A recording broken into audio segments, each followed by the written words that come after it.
بسم اللہ الرحمن الرحیم۔ السلام علیکم تمام سننے والوں کو خوش آمدید میرے چینل سچی آپ بیتی پر۔ تو جن دوستوں نے ابھی تک میرے چینل سچی آپ بیتی کو سبسکرائب نہیں کیا ہے وہ اسے سبسکرائب کریں اور بیل کے بٹن کو پریس کریں تاکہ آپ کو ملتی رہیں آنے والی تمام اپڈیٹ۔ اور جو دوست میرے چینل پر ابھی نئے آئے ہیں میں ان کو دل سے خوش آمدید کہتی ہوں، اور جو دوست بھی اپنی سچی آپ بیتی میرے ساتھ شیئر کرنا چاہتے ہیں وہ انسٹاگرام پر آ کر اپنی سچی آپ بیتی میرے ساتھ شیئر کر سکتے ہیں۔ چلیے چلتے ہیں آج کی سچی آپ بیتی کی طرف، جو کہ ہمیں ایک رکشہ ڈرائیور نے بھیجی ہے۔ سنتے ہیں ان کی سچی آپ بیتی۔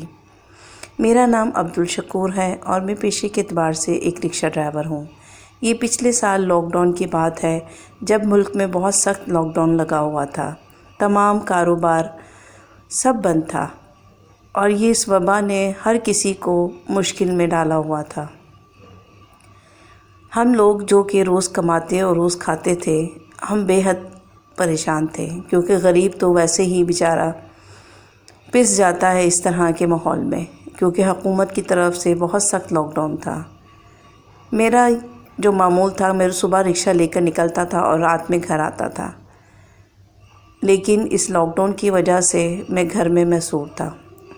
سارا دن گھر میں پڑے رہنے کے بعد مجھے تو بے حد کوفت ہوتی تھی کہ اللہ میاں کب یہ وبا ختم ہوگی اور کب کاروبار کھلے گا۔ خیر ایک دن میں اسی طرح لیٹا ہوا تھا تو میرے موبائل پر میری بیٹی کی کال آئی۔ میری بیٹی شادی شدہ تھی اور وہ دہلی کالونی میں رہتی تھی۔ اس کی مجھے کال آئی کہ ابا آپ مجھے لینے کے لیے کل آ جائیے گا، میں کچھ دن آپ کے گھر رہنا چاہتی ہوں۔ میری بیگم نے مجھے کہا کہ آپ جا کر اس کو لے آئیے گا۔ اس ٹائم شام کے 7 بج رہے تھے۔ میں نے کہا کہ سوچ رہا ہوں کہ ابھی جا کر بیٹی کو لے آؤں۔ تو بیگم نے کہا کہ آپ کل چلے جائیے گا۔ میں نے کہا نہیں، آج ہی چلا جاتا ہوں، ویسے بھی کافی دن سے رکشہ بند ہے تو چلو رکشے کی بھی تھوڑی سی ٹوننگ ہو جائے گی۔ خیر میں نکل پڑا اور میں سوچنے لگا کہ کوئی سواری لگ جائے، اللہ کرے تو چلو کچھ پیسے ہاتھ آ جائیں۔ خیر سواری تو کوئی نہ لگی اور میں بیٹی کے گھر پہنچا تو تقریباً 8:30 9 بج رہے تھے۔ اس نے مجھے کہا کہ ابا کھانا کھاتے ہیں اور پھر نکلتے ہیں اور میں اپنا سامان بھی پیک کر لوں۔ خیر اس نے کھانا وانا بنایا اور اپنا سامان پیک کیا اور ہمیں وہاں سے نکلتے نکلتے رات کے 12 بج گئے۔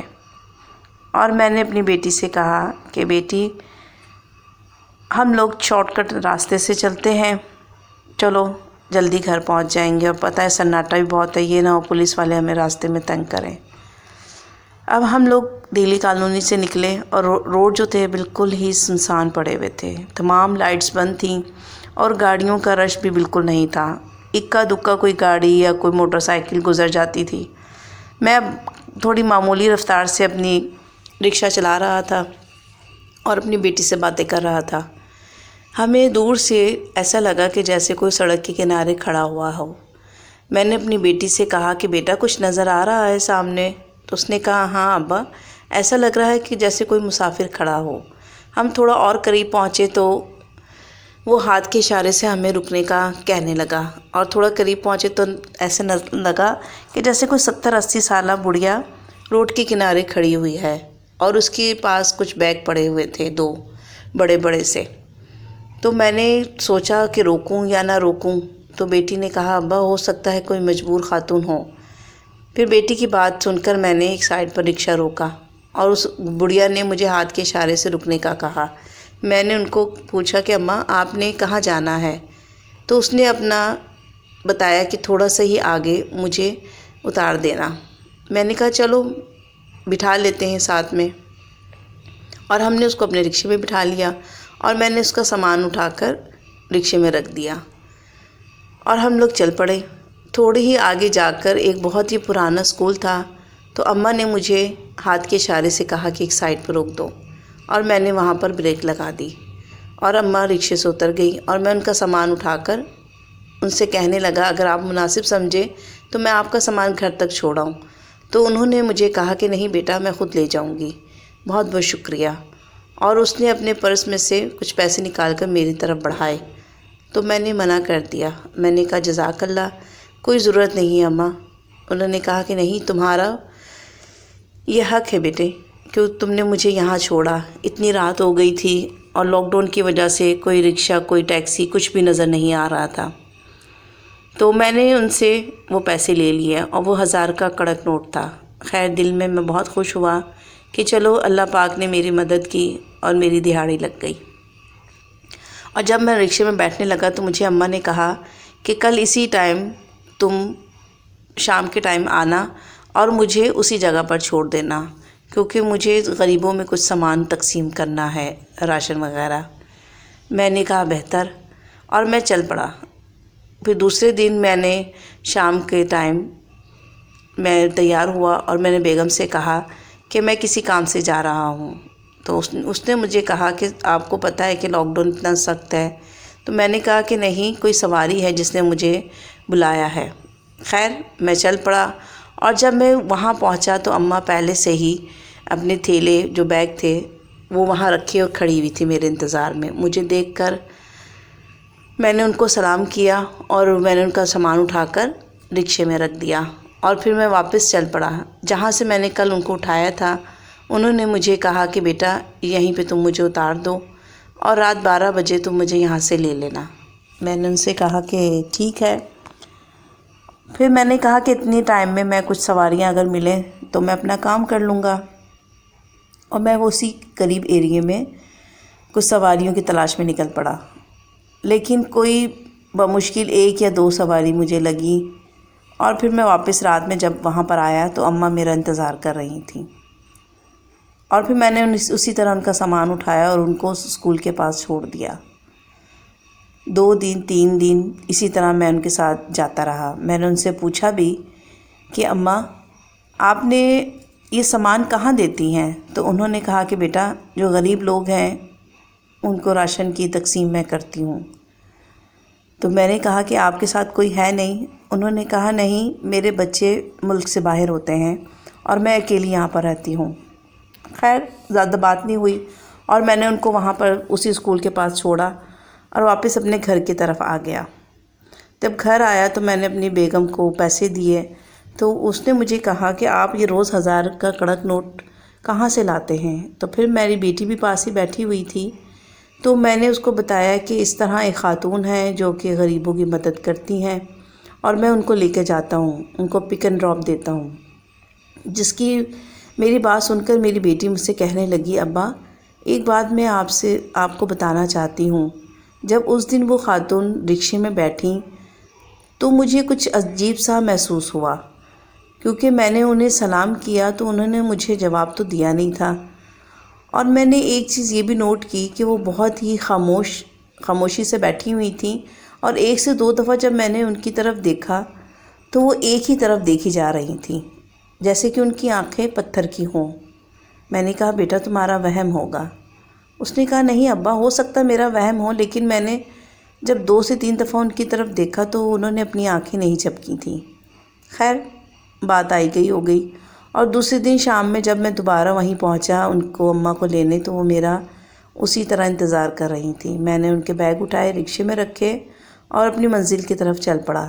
جب میں ان کو وہاں ڈراپ کیا، میں واپسی میں پھر ان کو جب لیا تو میرے ذہن میں اپنی بیٹی کی آواز آئی، اور میں نے اچانک ہی شیشے سے ان کی طرف دیکھا۔ وہ ایک 70 سے 75 سالہ خاتون تھیں۔ چہرہ انہوں نے وائٹ پورا لباس پہنا ہوا تھا، چادر بہت بڑی سی وائٹ لی ہوئی تھی، اور جتنے دن بھی وہ میرے ساتھ گئی ہیں وہ ایک ہی لباس انہوں نے زیب تن کیا ہوا تھا۔ میری اچانک نظر ان کی آنکھوں کی طرف گئی ہے، تو وہ باہر دیکھ رہی تھی، اور اس نے اپنی آنکھیں پلکیں ایک لمحے کو بھی نہیں جھپکائیں۔ میں نے جتنی دفعہ بھی ان کی طرف دیکھا وہ عورت اسی طرح ایک ہی سمت دیکھی جا رہی تھی۔ مجھے تھوڑا سا خوف محسوس ہوا، اور مجھے دل میں آیا کہ یہ انسان نہیں لگ رہی، اور میں نے جیسے ہی آیت الکرسی پڑھنا شروع کی تو انہوں نے پیچھے سے مجھے آواز دی کہ اگر تم میری اصلیت پہچان گئے ہو تو تمہیں مجھ سے ڈرنے کی ضرورت نہیں ہے، کیونکہ ہم بھی مسلمان ہیں اور میں تمہیں کسی بھی قسم کا کوئی نقصان نہیں پہنچاؤں گی۔ لگتا ہے کہ تمہیں میری اصلیت معلوم ہو گئی ہے، لیکن یقین جانو کہ میں لوگوں کی مدد ہی کر رہی ہوں، کیونکہ ہم مسلم جنات ہیں۔ میری تمام فیملی، جس میں میرے بچے، میرے شوہر اور ہمارے اور بھی رشتہ دار، وہ اسی طرح آپ سب لوگوں کی مدد کر رہے ہیں۔ تو بیٹا تم گھبراؤ نہیں، جہاں تم مجھے چھوڑتے ہو یہ اسکول، یہ ہمارا مسکن ہے اور ہم کئی سالوں سے یہاں پر رہ رہے ہیں۔ اب تم میری اصلیت جان گئے ہو تو یقیناً تم مجھے دوبارہ یہاں نہیں ملو گے، لیکن تم مجھ سے بالکل مت ڈرو۔ آیت الکرسی پڑھنے کی ضرورت نہیں ہے، ہم مسلمان ہیں۔ جیسے ہی میں نے ان کو اس جگہ پہ اتارا تو انہوں نے میرے ہاتھ میں پیسے دینا چاہے۔ خوف کے مارے میری تو یقین جانے کی آواز بالکل بند تھی۔ میں نے ان سے وہ پیسے نہیں لیے، لیکن انہوں نے آگے بڑھ کر میرے رکشے پہ کچھ رکھ دیا اور میں نے بس سر پیٹ اپنا رکشہ بھگایا، تقریباً دوڑایا رکشہ۔ میں نے پیچھے پلٹ کر نہیں دیکھا۔ وہ واقعی کوئی اور ہی مخلوق تھی، آسمانی مخلوق، اللہ کی مخلوق، جنات میں سے تھے وہ۔ اور جب میں گھر پہنچا تو میں نے اپنی بیوی کو تمام واقعہ بتایا اور میری بیٹی نے بھی کہا کہ ابا میں نے بھی اس دن یہ بات نوٹ کر لی تھی کہ وہ انسان تو لگ نہیں رہی تھی، اور اتنی رات میں اتنے بڑے بڑے بیگ اٹھا کر ایک بوڑھی خاتون کیسے اپنے گھر جاتی ہوگی۔ میں نے کہا کہ بیٹی وہ کہہ رہی ہے کہ میں آپ لوگوں کی مدد کرتی ہوں، اور اس کا تمام خاندان بھی ہم غریبوں کی مدد کر رہا ہے۔ خیر میں نے اپنے رکشے سے وہ پیسے جب اٹھائے تو وہ دیکھا وہ تقریباً 50,000 تھے، جو کہ انہوں نے میرے رکشے میں رکھ دیے تھے۔ میں نے بیگم سے کہا کہ یہ دیکھو اس نے اتنی بڑی رقم مجھے دی ہے، تو ہو سکتا ہے اس نے میری مدد اس طرح کی ہو۔ میری بیوی نے کہا کہ آئندہ اب آپ کو اس طرف جانے کی ضرورت نہیں ہے۔ میں نے کہا کہ ہاں مجھے بھی تھوڑا ڈر ہے، اب میں اس چیز سے تھوڑا پیچھے رہوں گا۔ خیر میں دوبارہ پھر اس طرف نہیں گیا، اور بیٹی کو بھی چھوڑنے جب میں گیا ہوں 1-1.5 ہفتے کے بعد، تو میں دوسرے راستے سے گیا، کیونکہ دل میں میرے خوف تھا تھوڑا بہت کہ پتہ نہیں وہ دوبارہ وہ خاتون مجھے مل لیں، کچھ اچھا برا نہ ہو جائے۔ خیر یہ تھی عبدالشکور کی آپ بیتی۔ آپ کو پسند آئی ہوگی، امید کرتی ہوں۔ آپ اس ویڈیو کو شیئر کیجیے گا، لائک کیجیے گا، اور اپنے دوستوں کے ساتھ شیئر کرنا مت بھولیے گا۔ مجھے اور اپنے پیاروں کو اپنی نیک دعاؤں میں ضرور یاد رکھیے گا۔